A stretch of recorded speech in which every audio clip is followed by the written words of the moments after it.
Baik, kembali lagi dalam pembelajaran mekanika batuan, jurusan Teknik Pertambangan, Fakultas Teknik Universitas Cendrawasih. Di sini kita akan membahas materi berikutnya adalah tegangan. Oke, kita bisa dilihat di bukunya ini dibuat atau dibuat oleh Bapak Madi Astawarai, Bapak Suseno Kuramadi Brata, Pak Ridho Krisnawati Mena. Ketiga beliau ini sudah profesor. Mereka bertugas di ITB, Institut Teknologi Bandung, di Laboratorium Geomekanika dan Peralatan Tambang di Institut Teknologi Bandung. Baik, kita lihat materinya itu di halaman, kalau kita lihat daftar isi, silakan kita scroll ke bawah. Oke, ini daftar isinya. Oke, kita lihat di sini analis tegangan itu dia ada di halaman 29, ya. Halaman 29. Kita langsung lihat ke halaman 29. Oke, kita langsung lihat halaman 29, tapi di sini kalau di PDF-nya itu adalah halaman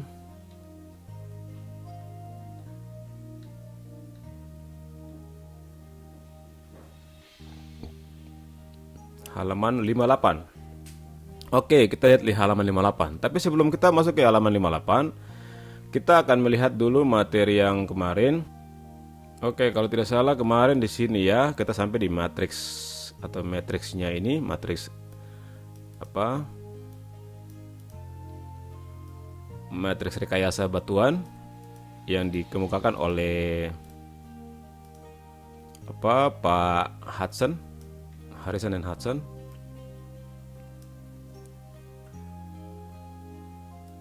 Oke, sebelum kita masuk ke analis tegangan, kita lihat dulu materi tentang kemarin itu. Kita sampai di matriks ini. Jadi hubungan antara tegangan dan regangan, batuan intake, struktur batuan, kemudian aliran air, rekayasa. Jadi kalau ada struktur batuan dan aliran air, kita akan temukan kondisi ini daerah pelapukan, zona pelapukan itu karena ada struktur, kemudian adalah aliran air, kemudian airnya ini akan masuk ke dalam bidang ini untuk memberikan efek ketidakstabilan, jadi akan menjadi licin. Kemudian hubungan antara aliran air dan rekayasa, kita bisa lihat di sini ada tunnel, kemudian direkayasa, aliran airnya itu kita buat drain. Drain itu adalah penyaliran tambang. Kalau kalian belajar penyaliran tambang, ini untuk melakukan penyaliran. Jadi air-air itu keluar dari roof, ya. Air-air itu ya merembes di sekitar penampang terowongannya ini dan membasahi jalan di terowongan, sehingga harus dibuat drain atau penyaliran atau got. Ini kalau bilang got atau selokan, supaya airnya bisa dialiri. Kalau tidak, dari sini pasti akan banjir atau tergenang air. Begitupun dengan kondisi yang lain-lain, ya. Jadi hubungan antara aliran air dengan bottom intake, ada hubungannya dengan ini waterfall, ya. Waterfall itu air terjun. Kemudian hubungan batuan yang hard dan soft. Oke, kita lanjut ke bagian berikut, ya. Bagian berikut yaitu materi selanjutnya adalah tentang, ya, ini blok diagram mekanika atau model rekayasa batuan. Kita bisa membuat rekayasa sebelum ya melakukan perancangan menggunakan ini, ada skema ini. Jadi sini ada kegiatan mapping, kemudian ada investigasi di lapangan. Kemudian kita akan melakukan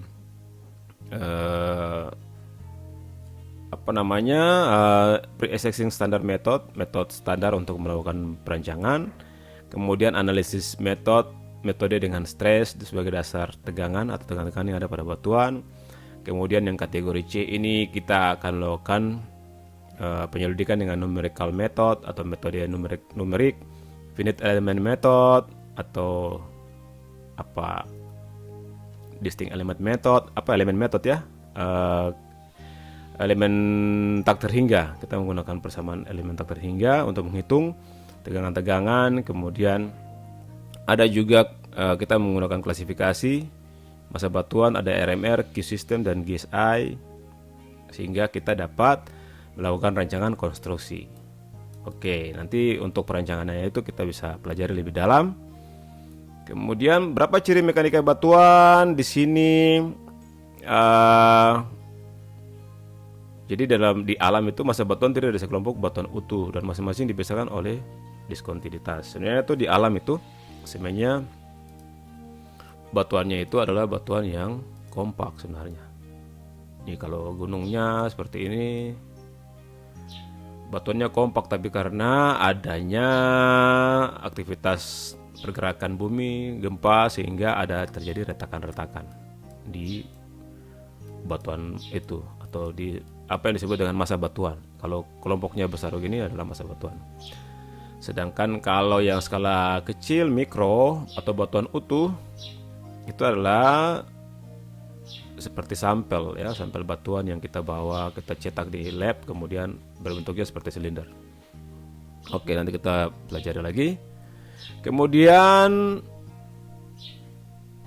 dalam ukuran besar, padat dan keras kuat, maka massa batuan dapat dianggap kontinu. Nah, ini kontinu, padat itu artinya kalau padat, keras, kuat itu dianggap kontinu. Artinya dia tidak ada patah-patah seperti fissure, ada patahan ya, atau ada lubang kecil, rekahan, itu dia katakan kontinu. Jadi kalau dia padat dan apa apa namanya continue, maka dia dikatakan homogen. Kemudian itu disebut juga dengan multiple body, artinya dia kompleks, artinya dia padat ya. Berikutnya kita akan lihat di sini ya, ini komposisi. Ini ya apa, skematik dari massa batuan. Ada skematik dari massa batuan ya, skematik dari massa batuan maupun batuan utuh. Ya, kita lihat di sini kalau batuan utuh itu terdiri dari komposisi, ada tekstur, ada mineral. Sedangkan diskontinuitasnya itu sedikit sendiri adalah terdiri dari mineral. Karakteristik diskontinuitasnya, kemudian frekuensi, persistensi dan posisi diskontinuitas. Oke, itu semua ada dalam diskontinuitas atau struktur geologi atau kekar atau patahan atau apa namanya sesar dan lain-lain, itu bidang diskontinu ya. Sedangkan batuan utuh tuh batuan yang kompak ya, seperti kita kemarin bicara tentang magma, itu batuan utuh sebenarnya. Artinya dia keluar dari magma, dari bumi, melalui proses itu magma itu adalah batuan utuh. Tapi karena kondisi tegangan yang terjadi, nanti kita bicara tegangan, maka akan muncul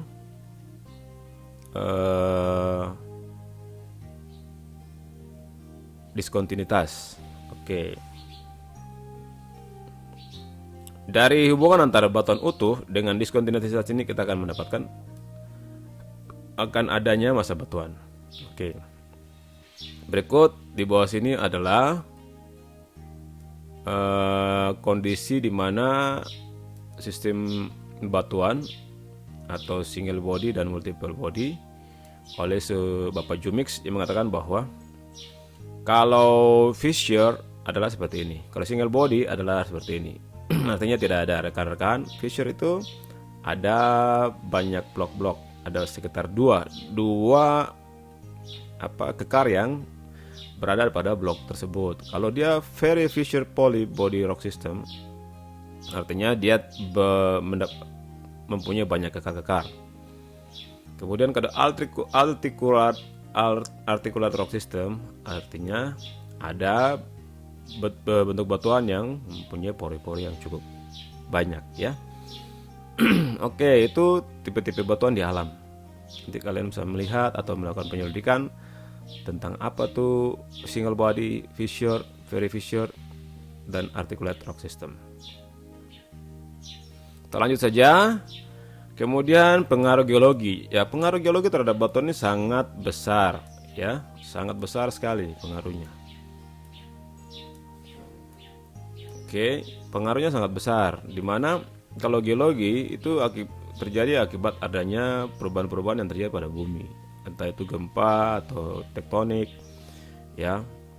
Ada juga metamorfosa, perubahan-perubahan batuan ya, sehingga mempengaruhi terhadap rekayasa batuan. Di sini kita lihat di sini secara cepat saja. Jadi ada ya, kalau kita lihat di sini ada perubahan-perubahan yang terjadi atau anisotropik anisotropik, yaitu gaya-gaya yang bekerja di suatu bidang, satu tempat atau pada batuan tersebut, tapi dia tidak satu arah, dia banyak arah. Itu diakibatkan karena apa? Karena ada proses geologi yang tadi, ya, geologi yang tadi. Artinya ada rekan-rekan yang terjadi sehingga seharusnya kalau batuan itu di alam dia bentuk ini, dia dikasih tegangan dari atas atau beban berat. Tegangan itu berhubungan dengan berat ya, berat. Kasih tegangan ke arah batuan ini, ya. Tapi karena di sini ada patahan atau ada yang patah-patah di sini, maka distribusi tegangan yang masuk ke dalam batuan itu, dia akan tidak sepenuhnya terus sama ke bawah, tapi pasti dia akan mengalami belokan ya, mengalami belokan. Setelah dia kena di sini, pasti dia akan belok ke arah kembali. Bisa saja dia kembali, atau dari sini harusnya dia ke bawah, tapi dia belok kembali ke bawah ke sini. Ya, karena tegangannya mengikuti bidang ini, apa namanya, strukturnya ini apa struktur yang patahan-patahan ini ya. Oke, kita lanjut lagi. Itu kemudian kita lihat di sini masalah rekayasa batuan. Ya, rekayasa batuan itu perlu ya. Kalau kita membuat terowongan, kalau gunung yang kita mau tembus ini gunung, toh gunung. Kalau kita mau tembus, berarti kita harus potong dia di sini. Nah, potong ini dipotong. Ya, dari sini kita akan dapat bentuk gunung yang seperti begini. Oke, ini adalah lereng baru atau kita sudah rekayasa potongannya, ini kita sebut dengan rekayasa. Ini yang tadinya di sini tanah-tanah timbunan, atau ini kita sudah potong jadi lereng. Oke. Jadi ada di sini kita lihat di sini ada sistematisnya, ada sistematika untuk melakukan perancangan atau permasalahan rekayasa. Jadi pasti ada permasalahan-permasalahannya. Paling banyak itu adalah masalah sifat fisik dan mekanik daripada batuan. Makanya di sini ada materi mekanika batuan. Mana dia lagi? Sudah hilang.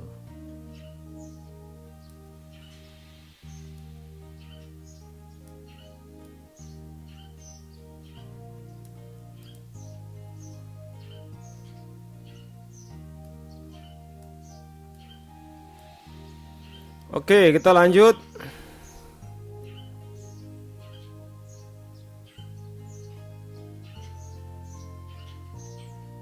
Jadi di sini dilihat bahwa ada mekanisme perancangan batuan, atau rekayasa batuan. Di sini kita lihat bahwa di sini ada catatan-catatannya. Apakah data yang dikumpulkan berbagai teori atau perilaku batuan itu secara aktual adalah masa batuan, atau pengambilan contoh menjadi dibiaskan oleh teori? Nah, ini masalah masa batuan dan juga tentang contoh batuan ya. Dapatkah sistem diskontinuitas masa batuan dideteksi, dipetakan dan dipresentasikan secara sangat terbatas? Bisa dilaksanakan. Kemudian dapatkah efek skala pada rekayasa batuan diperhitungkan dalam pemodelan? Harus efek skala. Kemudian dapatkah perilaku media terkah diprediksi secara akurat? Harus diprediksi secara akurat. Apakah cara terbaik untuk mempresentasikan massa batuan untuk permodelan aliran dan transportasi fluida? Permodelan secara uncoupled dan atau coupled. Ya, ini untuk fluida ya, untuk rembesan-rembesan di dalam batuan, baik di secara tambang terbuka maupun bawah tanah. Oke, itu perlu juga. Apakah pemahaman saat ini mengenai fenomena coupled sudah memadai? Ya, nanti kita lihat ini. Kalau untuk fluida belum terlalu paham. Kemudian permasalahan rekayasa tambang terbuka dan tambang bawah tanah tidak terlalu berbeda, tapi tambang terbuka lebih memperhatikan kemantapan lereng. Oke. Sedangkan tambang bawah tanah adalah perilaku deformasi atap, dinding, dan lantai. Oke. Jadi perilaku deformasi lubang bukan bawah tanah adalah salah satu sifat geomekanika terpenting yang harus dipahami. Ya. Berikutnya adalah secara umum ketidakmantapan atau keruntuhan pada tambang terbuka dan tambang bawah tanah melibatkan mekanisme utama yang mencakup keruntuhan karena struktur geologi. Nah, ini permasalahan-permasalahan yang bisa dikerjakan, harus bisa dikerjakan. Nah, ini ada bagaimana kekuatan geser batuan, bagaimana sikap batuan di bawah hemodinamik, itu semua harus diperhatikan. Kemudian bagaimana menanggulangi deformasi batuan yang diakibatkan oleh beban sebagai fungsi waktu, perayapan atau creep. Jadi kalau menanggulangi batuan-batuan yang mempunyai sifat rayapan itu seperti apa? Kita sudah tahu bahwa setiap batuan itu mempunyai sifat-sifat. Ada yang kalau ditekan, kalau diberikan tekanan, macam ini batuannya dikasih tekanan, kemudian langsung dia pecah. Tapi kalau ada juga yang diberikan tekanan, tapi dia tidak pecah, tapi dia akan memuai lama-lama, dia akan membesar. Diberikan tekanan, dia berubah bentuk, ya menjadi begini, ya. Kemudian ada sifat anisotropik terhadap distribusi tegangan dalam batuan. Nah, ini juga bisa diperiksa. Anisotropik itu kondisi tegangan yang tidak satu arah, dia banyak arah, ya. Artinya dia bisa berubah, tidak sama arah tegangannya. Itu karena ada pengaruh struktur geologi seperti kekar, sesar itu, atau bidang-bidang yang tidak menerus diskontinuitas, ya. Kemudian kita lanjut saja.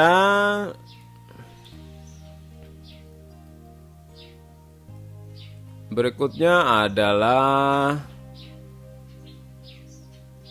jadi kalau kita bicara masalah geomekanika ini sebenarnya ilmu mekanika batuan, ya. Jadi geomekanika ini aplikasinya tuh khusus pada batuan, ya. Geomekanik batuan, ya. Jadi sifat-sifat batuan, tanah juga boleh. Tapi karena kita tambang, kita lebih banyak berhadapan dengan batuan karena tambang kita bisa sampai berapa meter ke dalam tanah, sampai kilometer. Jadi pasti akan menghadapi batuan paling banyak. Oke, ini catatannya cukup panjang, kita lihat saja nanti. Berikutnya ada klasifikasi massa batuan. Nanti untuk mencari tahu ataupun mendesain sebuah terowongan atau lereng atau rekayasa batuan, nah kita menggunakan klasifikasi massa batuan. Ada klasifikasi massa batuan yang dikembangkan oleh banyak peneliti. Ya, ini satunya adalah Presiden Hudson, Bapak Kramadi Brata sendiri, Pak Suseno yang tadi kita tampilkan namanya di bukunya, buku Mekbat ini. Kemudian ada Pak Rido juga, Pak Made juga. Kemudian ada lagi hubungannya ilmu geomenika atau mekanika batuan itu di industri perminyakan, lubang bor, di lubang bor. Kenapa perlu ada ini? Ada ilmu mekanika batuan? Karena kita perlu bicara tentang teori brittle. Jadi batuan-batuan yang hancur itu pasti akan menyerap ataupun akan merusak dinding-dinding daripada terowongan, lubang bor. Kalau kita bor, ya, bor ke bawah,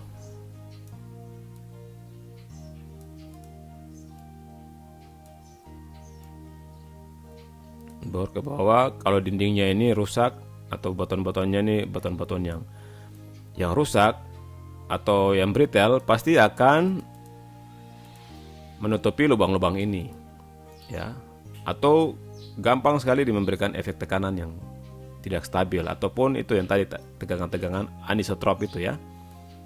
Anisotrop itu jadi tegangan-tegangannya itu kembali memberikan efek, sehingga kalau kita lihat dari hasil pemborannya, batuan-batuan yang brittle itu perlu penanganan khusus, perlu diberikan perkuatan di dinding-dinding terowongan, di dinding daripada dinding pemboran ini, sehingga bisa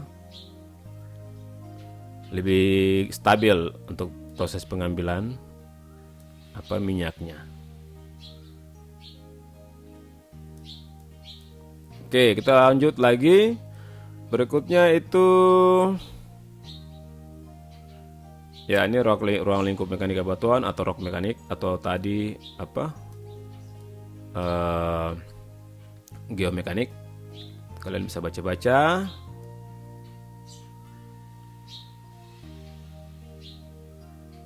Kemudian ini pengembangan rock mekanika batuan di dunia. Bisa dilihat dari tahun ke tahun. Kemudian ini perkembangannya itu dari tahun 1908 dibuat konstruksi tentang kanal konstruksi di Panama. Kemudian tahun 1945 itu Tersagi menemukan kriteria keruntuhan batuan. Kemudian tahun 73 Winiarski dan R.M. Barton dan Lin dan Lande mendapatkan atau mempresentasikan hasil temuan mereka di klasifikasi massa batuan. Kemudian ada Huckenbraun tahun 80 itu bicara tentang kriteria keruntuhan secara empiris atau secara pengalaman di lapangan dan secara tambang-tambang.